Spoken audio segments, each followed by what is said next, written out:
Each of these bundles of uranium fuel produces enough heat to generate 1 million kilowatt-hours of electricity. But how is enriched uranium obtained? We visited the world's largest high-quality uranium deposit and a nuclear fuel factory to discover how uranium is extracted from nature and how one of the Earth's most dangerous metals is processed.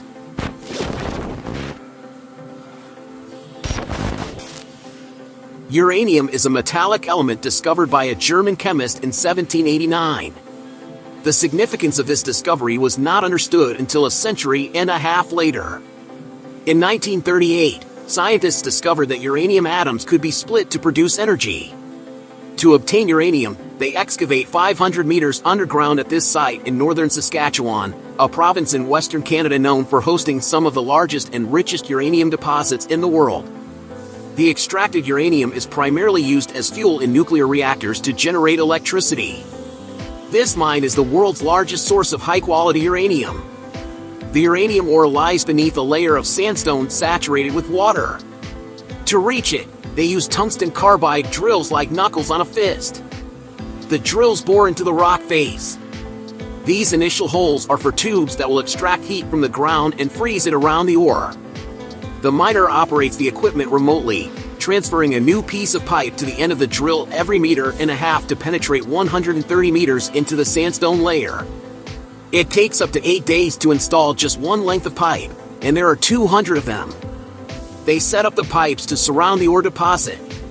These freezing tubes will stabilize the soil and also turn the high-pressure groundwater into ice so it doesn't interfere with mining.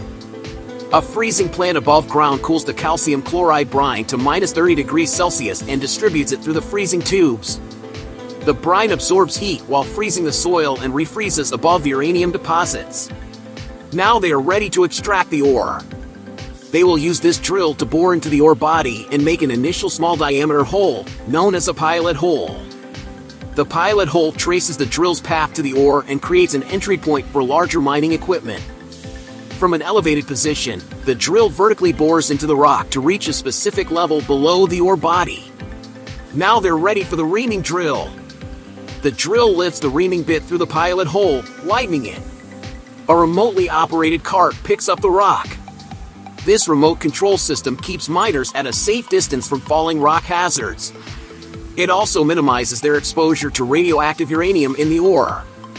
As an additional precaution, they continuously ventilate the mine by introducing fresh air every 20 minutes.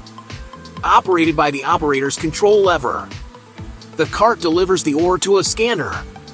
By measuring the amount of radioactivity in the ore, the scanner determines that the uranium content is approximately 15% in much of the ore. The uranium content is even higher, on average around 18%, and that is considered very high quality. The cart now empties the ore into a chute from a control room. An operator manipulates a hydraulic hammer to crush the ore into pieces. The crushed ore is distributed to a mill that grinds it into a fine sand. They then add water and it turns into a slurry, which is then pumped to the surface. Trucks transport the uranium slurry to a mill 80 kilometers away. They stop at a special unloading facility. The vacuum system support lines up with the container enclosing the uranium tank. Once in position, a vacuum tube drops into the tank and sucks up the slurry.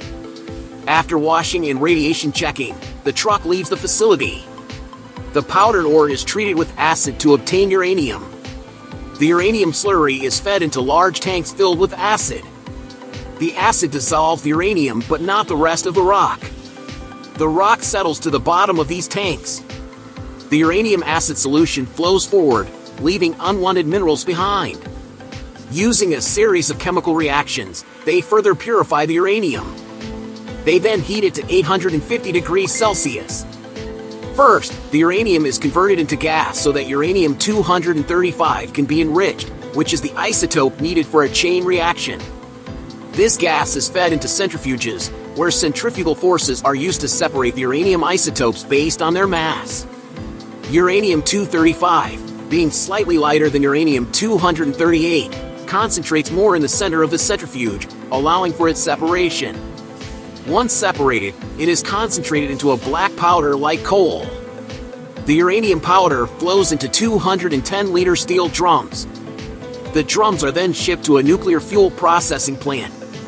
The uranium goes from black to yellow as it is converted into uranium trioxide, an intermediate chemical form in the processing chain. They send the uranium trioxide into specially designed inverted cones upon arrival at the facility. A valve opens at the bottom, and the powder flows into conveyor tubes that carry it to the plant.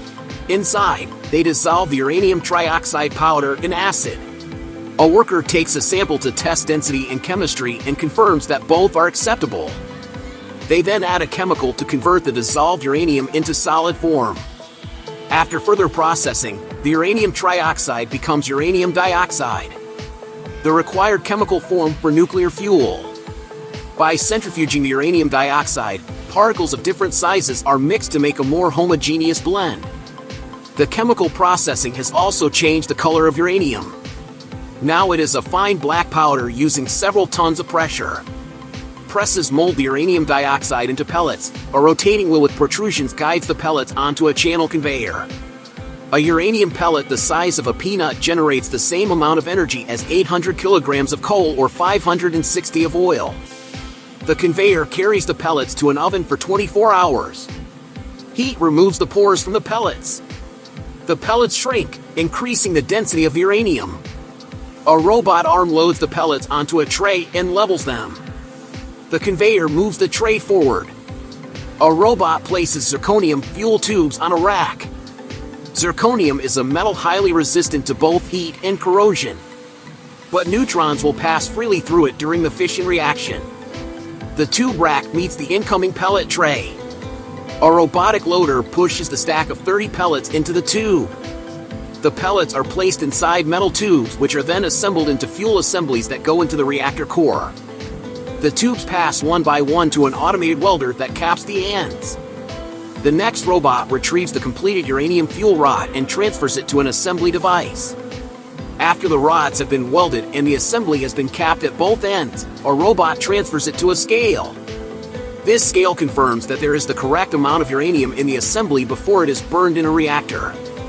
The amount of radioactivity emitted by the nuclear fuel bundles is very low, and they are safe to handle while workers prepare them for shipment. This nuclear fuel is packed with enough uranium to power 100 homes for a year. The fuel is received at the nuclear power plant, where it will be inserted into the reactor core in the nuclear reactors. Uranium serves as the trigger. It acts as the initial energy source for what eventually becomes electricity. Each of these bundles of uranium fuel produces enough heat to generate 1 million kilowatt-hours of electricity to bring them to life. They must be inserted into the reactor core. The 480 reactor tubes can each contain up to a dozen fuel rods. And when the 5760 rods are in place, the show begins. Nuclear fission converts matter into energy that is released as huge amounts of heat.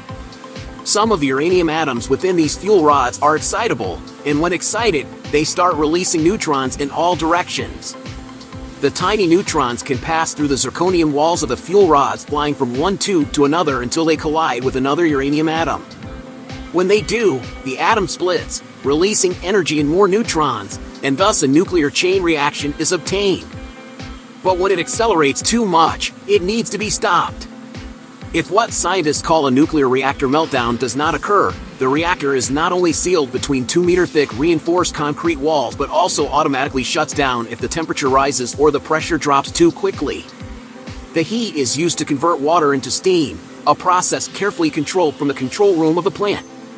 The huge turbines placed in a 400-meter-long room and 20 stories high convert the steam into electricity. The turbine spins at 1,800 revolutions per minute and powers a generator. The gigantic generator wheel converts the motion into over 750 megawatts of electricity, enough to meet the needs of 500,000 people. After about a year in the core, the fuel bundles are spent, but they are also extremely hot and radioactive. They are so hot that the rods must be stored in water for 10 years before they can be safely disposed of. They are placed in a pool at the plant to cool down and for the radioactivity to dissipate. Sunken in the depths of this 8-meter deep pool are over 700,000 radioactive fuel rods. Like the video if you enjoyed it and share it with someone who might be interested. Also, subscribe to this channel by enabling notifications to keep learning.